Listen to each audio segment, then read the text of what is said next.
Welcome to Indian Creek Bow Hunting Journal. In this episode, we're going to give you a quick review of the Browning Command Ops Pro camera. I got this camera. You can find it online for as low as about $69 right now, which is a great deal. This is about a $100, $110 camera, full retail. But anyways, I've actually got one of these out at my property, and by the time we finish with this review, we're going to give you a good thorough review of this camera, the still picture functions, as well as the video. So stay tuned for a great episode. Here we go. For the Lord is God, and He created the heavens and earth, and put everything in place. I am the Lord, He says, and there is no other. Let all the world look to me for salvation, for I am God, there is no other.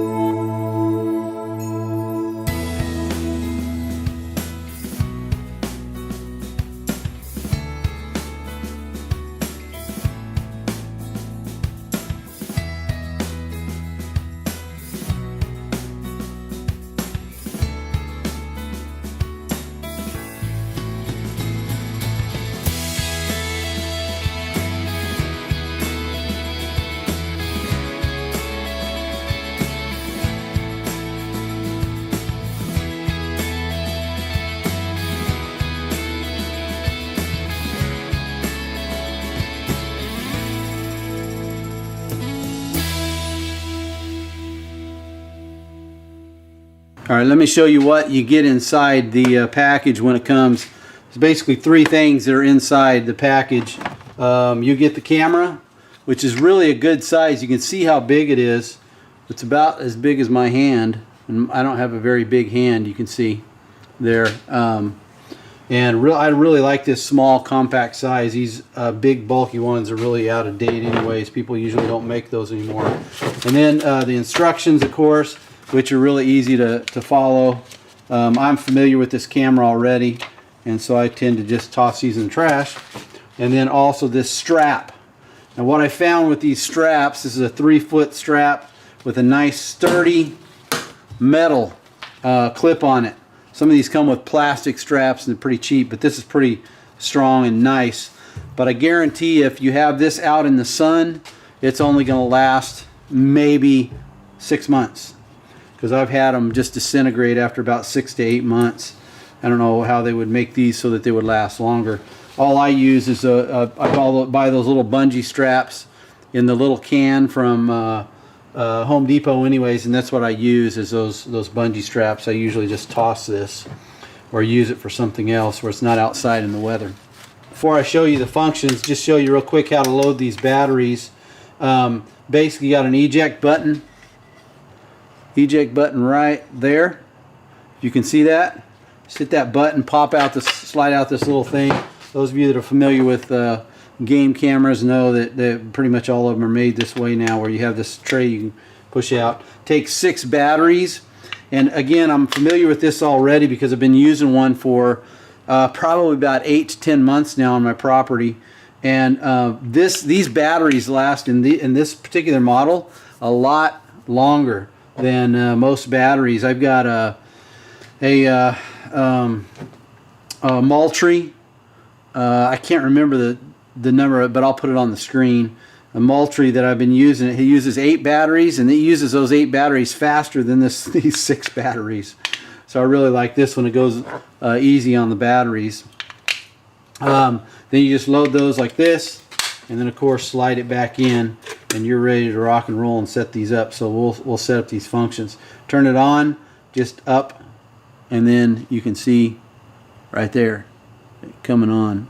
It takes up to 32 gigabyte SD cards, so that's a pretty good number. You can get quite a few pictures on that. If you have it out for a long time, I would suggest you turn down the megapixel on this. Turn down the resolution so you can get more images on there if you're just interested in seeing the images. Now if you're wanting professional level video quality, this camera is not going to do it because it only goes up to 720p, I believe, which is high definition still, but it's not the full high definition, which is 1080p. And then of course it doesn't do 4K. If you get a 4K one, you're gonna pay through the nose for those anyways. Here's a demonstration of the video and the still pics. The still camera it was actually set about 3 to 4 minutes ahead of the video camera, so don't let that throw you. These pictures are taken about the same time, and all the sound on this is coming from the video camera itself, except for the shutter noise, camera shutter noise, so that you can know when it changes.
Alright, let me show you the functions of this camera.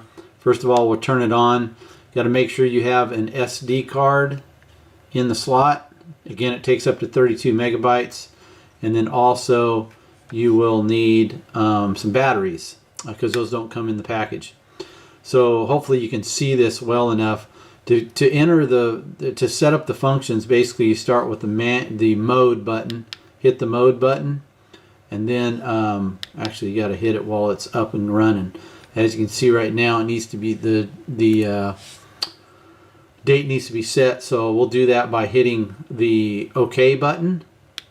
You notice it comes up, and today is April 8th, so January, February, March, April, that's 4, and then push the arrow over button and then go to 8, 7, 8, and then it is 2019. There we go. And then that finishes when you hit the OK button again.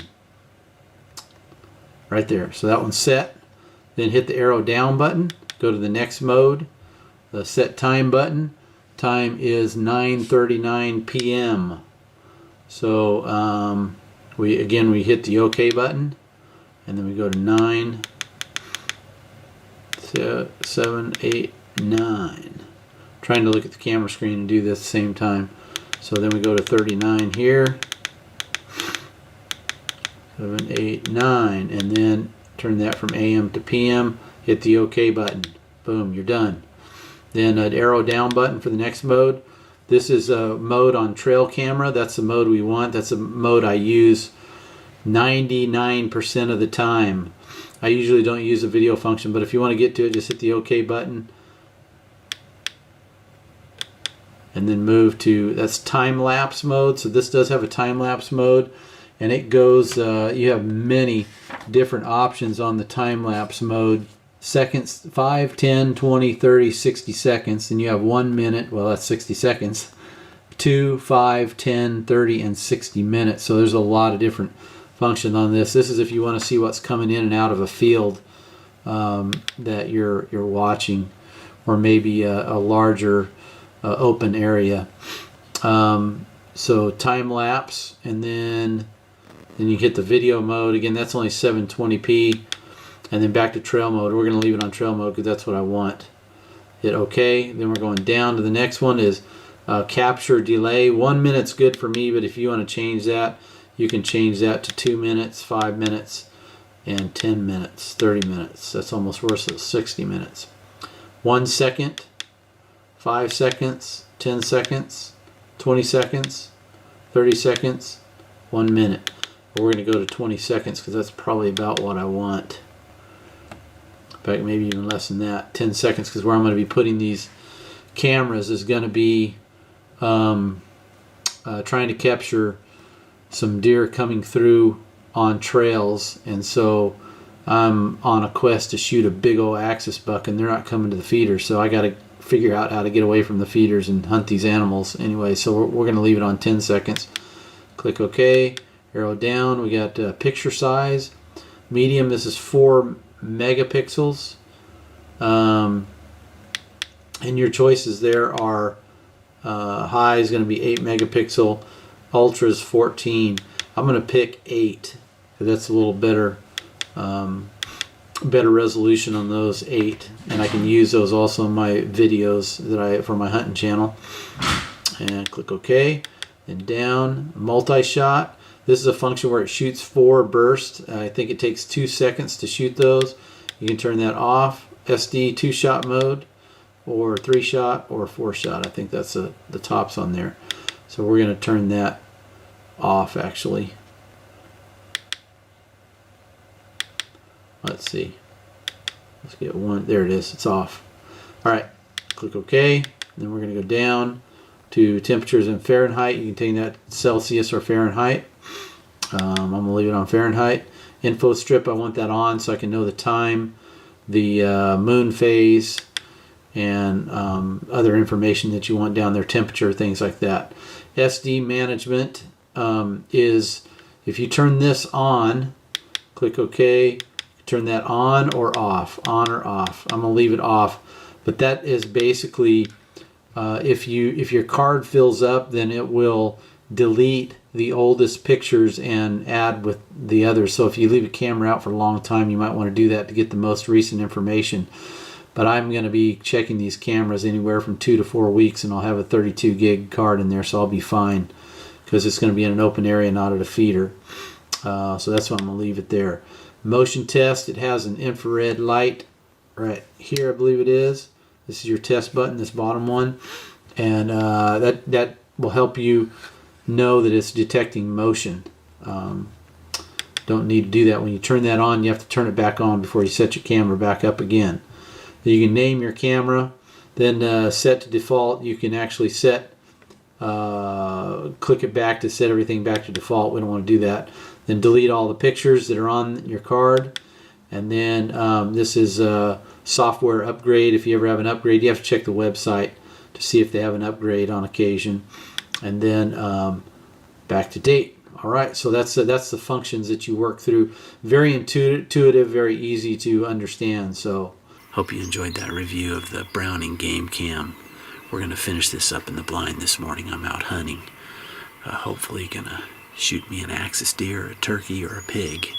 Scared some pigs out this morning, but so I don't think they're going to come unless we get another pot of pigs coming in.